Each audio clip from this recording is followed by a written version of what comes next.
Hello everyone, Assalamu alaikum. Welcome to my Taseer Gynaecological new department. I'm Dr. Kamal Parvez and belong to medical profession, and my goal is to share my knowledge with all of you, whether you are a medical student or someone wanting to learn about the women health. So don't forget to subscribe to the channel and press the bell icon to get notified every time I upload the new video. Let's begin today's topic. Today the lecture is hypomenorrhea, also known as scanty periods. While it's a relatively less discussed menstrual abnormality, it holds clinical significance in both gynecologic and endocrine evaluation.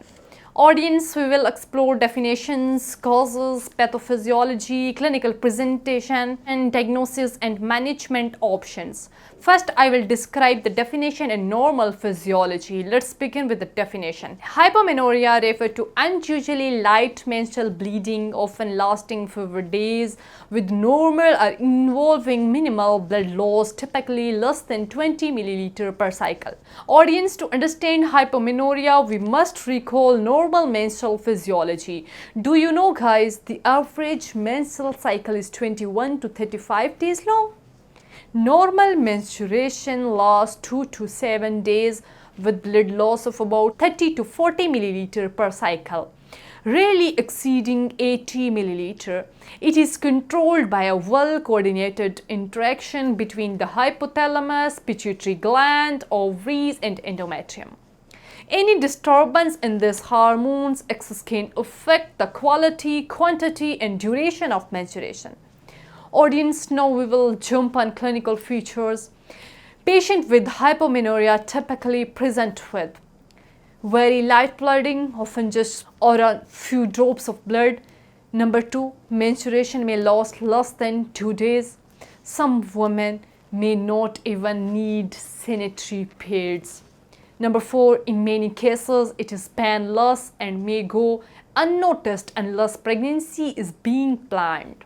Number 5, some women may present with infertility or amenorrhea later, especially if hypomenorrhea is a symptom of an underlying pathophysiology. Audience, here is the classification of hypomenorrhea.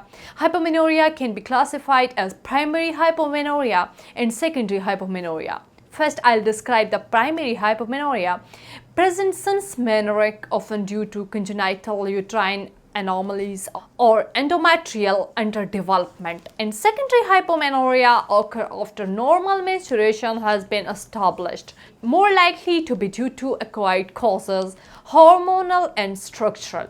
Audience, do you know why hypomenorrhea happens? Okay, I'll explain the detailed causes of hypomenorrhea. Causes of hypomenorrhea, let's now dive into the possible causes. This can be grouped into functional, anatomical, or iatrogenic causes. First, I'll see the functional hormonal causes. Number 1, polycystic ovarian syndrome due to involuntary cycle and hormonal imbalancement. Number 2, hypothalamic dysfunction due to stress, anorexia, excessive exercises. Number 3, hyperprolactinemia inhibits GnRH, reducing estrogen level. Thyroid dysfunction, both hypothyroidism and hypothyroidism.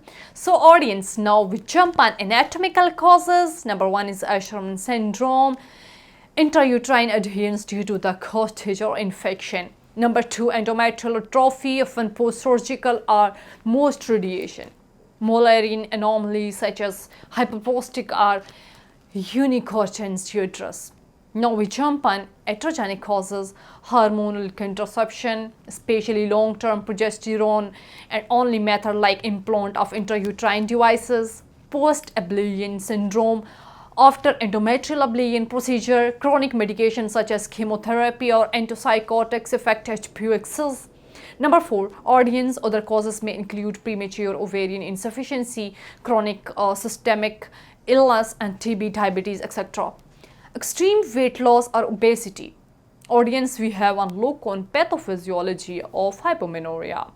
The primary mechanism behind hypomenorrhea is inadequate endometrial proliferation. This can be due to low estrogen, thin endometrium and minimal shedding, chronic involution, persistent unopposed estrogen, delayed and scanty shedding, uterine scarring, partial or total blockage of endometrial surface. Thus, The key is understanding why the endometrium is either not developing or not being shed properly. So audience, now we reached on diagnosis of hypomenorrhea. Diagnostic approach evaluation should be thorough, especially in women with infertility or amenorrhea. Step-by-step diagnostic workup. History taking, onset, duration, frequency of bleeding, contraceptive use, past surgeries, weight changes, exercise pattern. Number 2, physical examination. BMI, sign of polycystic ovarian syndrome, thyroid or Cushing syndrome, laboratory test including serum, FSH, LH and estradiol, prolactin, TSH, androgen if PCOS suspected. Imagine pelvic ultrasound, check the endometrial thickness, ovaries, uterine anomalies. Hysteroscopy or HCG for suspected Asherman syndrome. Endometrial biopsy in selected cases, especially if age greater than 35 or malignancy. Suspected differential diagnosis. Hypomenorrhea must be differentiated from oligomenorrhea, infrequent but normal flow, amenorrhea, complete absence of flow, spotting from hormonal intrauterine devices or postcoital bleeding, implantation bleeding in early pregnancy, and premenopausal irregularities. A careful combination of history, labs, and imaging will guide the differential.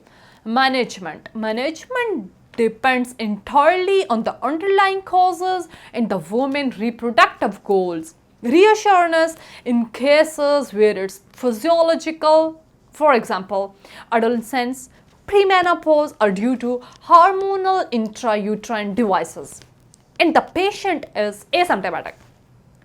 Treat underlying causes: Asherman syndrome, hysteroscopic adolescence, polycystic ovarian syndrome, weight management, ovulation induction if treatment myomectomy. Case 3, 48-year-old, obesity, diabetes, irregular bleeding, likely causes endometrial hyperplasia or malignancy.